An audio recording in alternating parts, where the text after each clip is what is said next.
Yo, what's poppin', everybody? Welcome to another edition of Rumble House Sports. Baby, I'm your host, Jay. And this is Chris.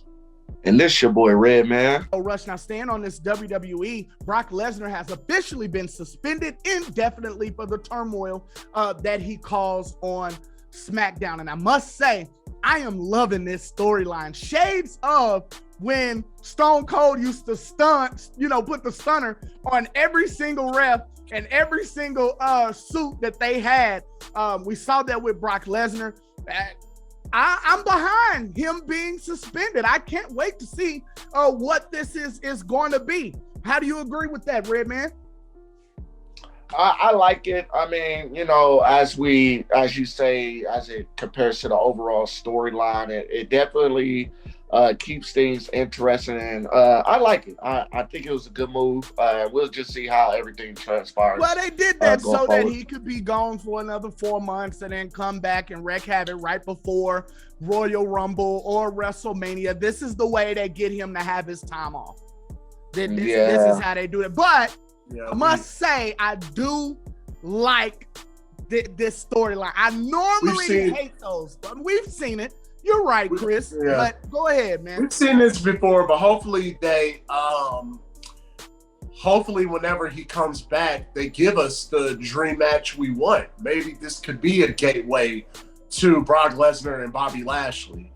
If they can do this, then... You know what? Speaking of Bobby Lashley, I gotta say, I did not expect the Bobby Lashley and Goldberg match to be as good as it was at Crown Jewel, to the point where I still received goosebumps watching Goldberg come out from that locker room, hearing the crowd. Nostalgic, bro, but he gotta hang it up. It's nostalgic. You're going off of nostalgia, bro. But he did almost drop Bobby Lashley on that jackknife foul bomb. But seeing it, yeah, you're right, man. That nostalgia very well did it. Now, somebody who's no longer focused on the nostalgia, Eric Bischoff, told Tony Khan that he needs to shut up and wrestle. But this is kind of weird because Eric Bischoff didn't shut up and wrestle. Now, according to Eric Bischoff's claim and him, he said, look, we actually were beating WWE's ass and we were truly going head to head. We started the exact same time at the same day. Y'all went head to head for 30 minutes, but Tony Khan, in a company that's only been around for going on 3 years, he should be happy and he should be talking his mess. Him talking his mess is him focusing on that product or wrestling per se. He is the mouthpiece for their company, Red Man. Don't you agree? Yeah, I agree. And Eric Bischoff, this is Eric Bischoff just being his normal cocky, arrogant self. You know what I'm saying? Of course, he had to plug in the fact of how he beat WWE, was able to go head to head with them. Yeah. But ultimately, we know how that story ended, right? But with that, right? That's my whole point, bro. I'm gonna let you go, but that is my whole point, right? Ultimately, you still folded. Yes, you had a great 2 years, but you still folded. I'm glad you brought that up. Go ahead. But this is just him being his cocky. But honestly, I think the way he went about it was just wrong. But I think this is just his way of trying to say that, if you want to have any chance of beating, WWE, just focus on the in-ring product and you may have a chance. Because maybe this is him trying to tell him to learn from his mistakes, because Eric Bischoff did not just focus on what was just, he took every opportunity he could to try to attack and throw shade at the WWE. And so maybe he doesn't want Tony Khan to go down to follow the same rabbit hole that he fell down through. So I don't know. But if he shuts up and he focuses on his product, then AEW doesn't become this big legit threat. It would only become the big legit threat to the wrestling purists, the wrestling fans. But the casual fans are the ones that's eating up these wrestling wars, right, Chris?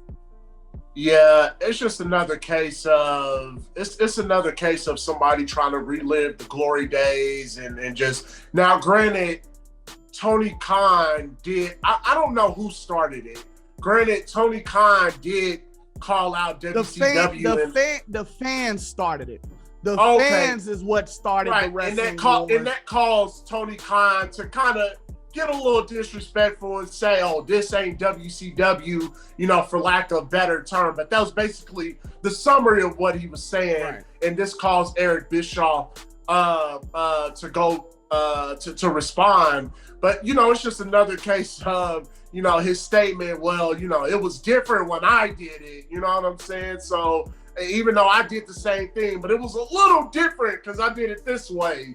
You know what I'm saying? But Tony Khan is feeling himself as much as he should be. Yeah, they're doing great things over there, and there hasn't been a legitimate competitor since the WCW days. I mean, I know TNA had a little reign, not Impact.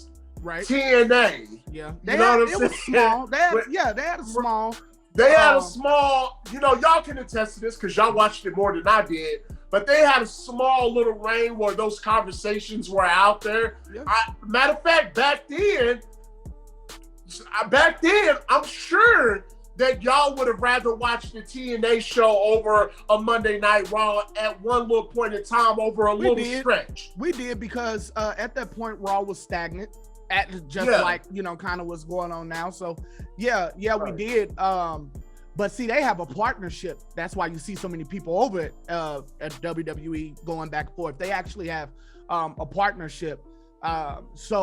But there was, through the fans' eyes and through the casual wrestling fans' eyes, that TNA was doing very well against WWE. But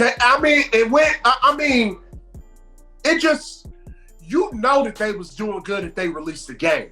Like, you know what I'm saying? Like, and you know what I'm AEW's saying? got Like, one coming as well. So yeah, that's a fact. At that point in time, they was doing real good, and the game was good too. The game was fire. You know what I'm saying? So the game was fire, man. But no, this is what he has to do, Red Man. I'm gonna let you get the last say on this, but this is kind of what Tony Khan has to do, because if he doesn't, then you're just gonna let wrestlers just wrestle. And at that point, that war, what's bringing everybody back? People who quit watching wrestling as a child because, as Jim Cornette said, the curtain has been pulled back in the age of the internet. The cat's out of the bag now. You had to figure out a way to bring people back. And what Tony Khan is doing, the constant barking every time he gets on an interview, he's mentioning them and telling them that they suck and saying that they're doing better and they're beating them in Devos. That is getting the casual fan back here. Redman, what you think? Yeah, I mean, I like it, and everybody that is in on these wrestling wars, I would say, would tell you that they like it too, because again, as we continue to say, this is the most intrigue and interest that we have had in the world of professional wrestling since the wrestling wars back in the 90s or late 90s. And, I think everybody is just enjoying the ride, and Tony Khan isn't doing nothing but adding fuel to the flames, but in a good way, in my opinion. Right. I mean, he does have to continue to put out. That's the reason why he can't talk, because he's continuing to put out a good product, but he has to stay consistent. And like I say, you got to watch out with marqueing these ex WWE stars. You got them now. Everybody is happy that they're there. We're seeing them win. Now you need to go ahead and push your stars to the forefront. I'm not saying make CM Punk and Bryan Danielson mid-card. They can always be co-main events, in that. And they actually open up the show with these guys, because that's your most viewership is when the show starts anyways. So technically that can also be considered a main event when you have those guys. But you can go ahead and push everybody, and that's the reason why he can bark the way that he's barking, because he's putting out a very good product, man. Hey, that's been this edition of Rumble House Sports. I'm your host, Jay. This is Chris. And that's your boy, Redman. And let's go!